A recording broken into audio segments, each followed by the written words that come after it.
নমস্কার বন্ধুরা, বাঙালির ঘরকন্যায় সকলকে স্বাগত। চিংড়ি মাছ বাড়িতে প্রায় হয়ে থাকে, কিন্তু চিংড়ি মাছের যে মাথাটা সেটা অনেকেই খেতে পছন্দ করে না, ফলে অনেক সময় সেটা রান্নার পরে ফেলা যায়। সেই চিংড়ি মাছের মাথা কিভাবে রান্না করা যায় আর কেমন সুস্বাদু হয় সেটাই আজকে আমি তোমাদের সঙ্গে শেয়ার করব। আমি এখানে 6টা চিংড়ি মাছের মাথা নিয়েছি। মাথাটাকে ভালো করে ধুয়ে পরিষ্কার করে নিয়েছি এবং মিক্সিং জারের মধ্যেই মাথাগুলো দিয়ে আমি এটা প্রথমে একটা পেস্ট বানিয়ে নেব।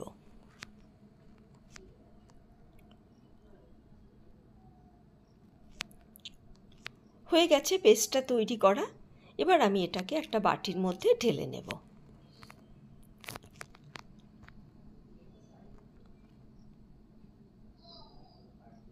দেখো, ঠিক পেস্টটা এই রকমই হবে। এর মধ্যে আমি অন্য কিছু মেশাইনি, শুধু মাথাটাকে পেস্ট করে নিয়েছি।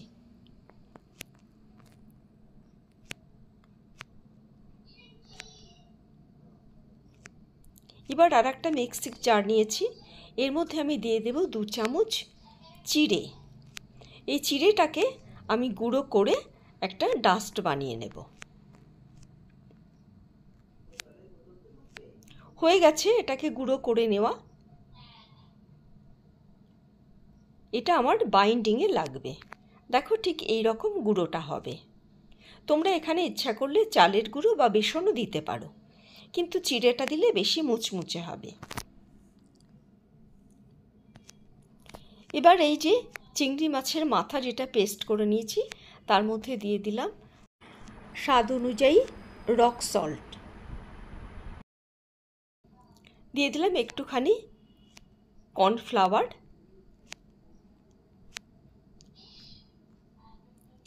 আর দিয়ে দেব যে চিড়েটাকে গুঁড়ো করে রেখেছি সেইটা। তোমরা মাছের পরিমাণ অনুযায়ী এগুলোকে ব্যবহার করবে। এবার দিয়ে দিচ্ছি পেঁয়াজ কুচি, কাঁচা লঙ্কা কুচি,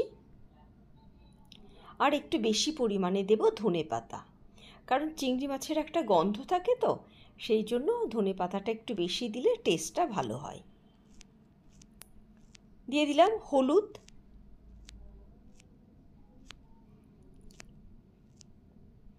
আদার গুঁড়ো,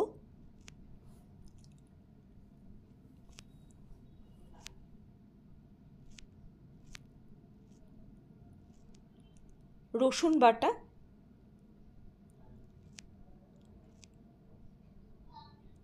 আর গোলমরিচের গুঁড়ো।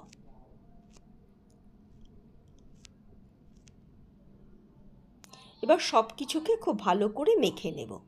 এবার এই মাখাটা যদি তোমাদের মনে হয় একটু নরম হয়েছে, তাহলে এর মধ্যে তোমরা চাইলে আরেকটু কর্নফ্লাওয়ার অথবা চিড়ের গুঁড়োটা মিশিয়ে নিতে পারো, বা চালের গুঁড়ো মিশিয়ে নিতে পারো। এইভাবে সুন্দর করে পুরোটাকে আমি মেখে নেব।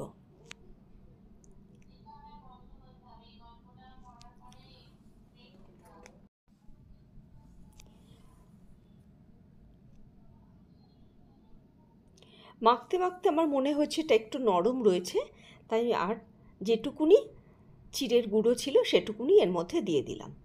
এর ফলে বাইন্ডিংটা ভালো হবে।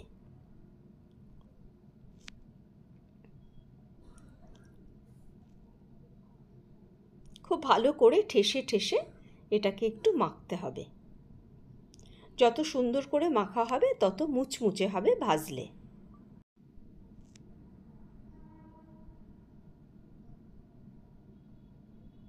এবার এটাকে ঢাকা দিয়ে আমি মিনিট 10 জন্য রেখে দেব।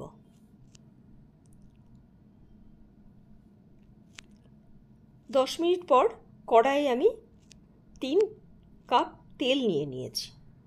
এটা রিফাইন তেল নিয়েছি আমি। রিফাইন তেলে ভাজলে পারে একটু মুচমুচে হয় বেশি, সর্ষের তেলেও ভাজতে পারো।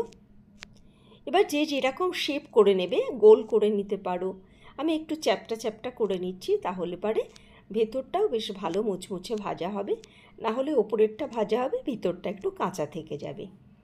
সেই জন্য এইভাবে একটু চ্যাপটা চ্যাপটা করে আমি এগুলোকে ভেজে নিচ্ছি। আমার এই সময় গ্যাসটা একদম লো ফ্লেমে রয়েছে। তেলটা কিন্তু খুব বেশি গরম করবে না, উষ্ণ গরম অবস্থাতেই তেলটাকে ব্যবহার করবে। একদিকটা হয়ে গেছে, এবার আর এক দিকটা উল্টে পাল্টে ভেজে নিচ্ছি। সকলকে অনেক ধন্যবাদ আমার ভিডিওটা সম্পূর্ণ দেখার জন্য।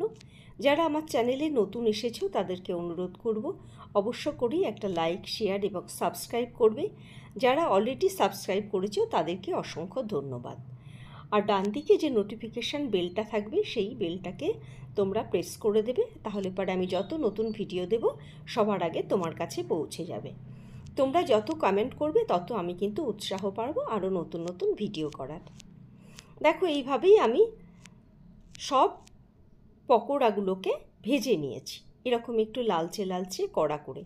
তোমরা এই পকোড়াগুলো শুধু শুধুও খেতে পারো, যে সকালে বা বিকালে সন্ধ্যার সময় একটু সস দিয়ে বা ধনেপাতা চাটনি দিয়ে এটাকে অনায়াসেই কিন্তু খাওয়া যায়। কেউ বুঝতেই পারবে না যে এটা চিংড়ি মাছের মাথা দিয়ে বানানো হয়েছে।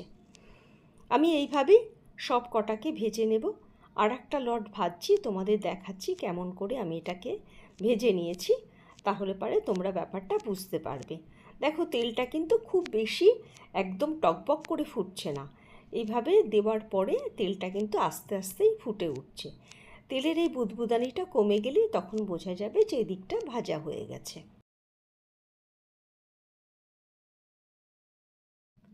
সব কটা পকোড়া আমার ভাজা হয়ে গেছে। আমি একটু লালচে লালচে করে ভেজেছি, বেশ মুচমুচে হয়েছে এটা। এবার এগুলোকে সব তুলে নেব। উল্টে পাল্টে এগুলোকে সব কটাকে তুলে নেব।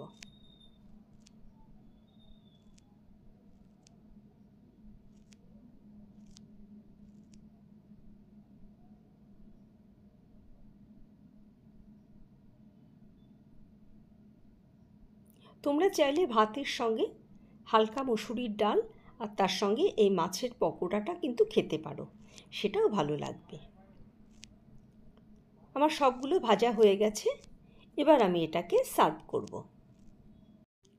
সকলে ভালো থাকবে, সুস্থ থাকবে, আর আমার ভিডিও দেখে তোমরা অবশ্য করেই বলবে কার কেমন লেগেছে। আমি তাহলে আরও নতুন নতুন ভিডিও শেয়ার করব। আজকের ভিডিও তাহলে এখানেই রাখছি, আবার দেখা হবে নতুন ভিডিও নিয়ে।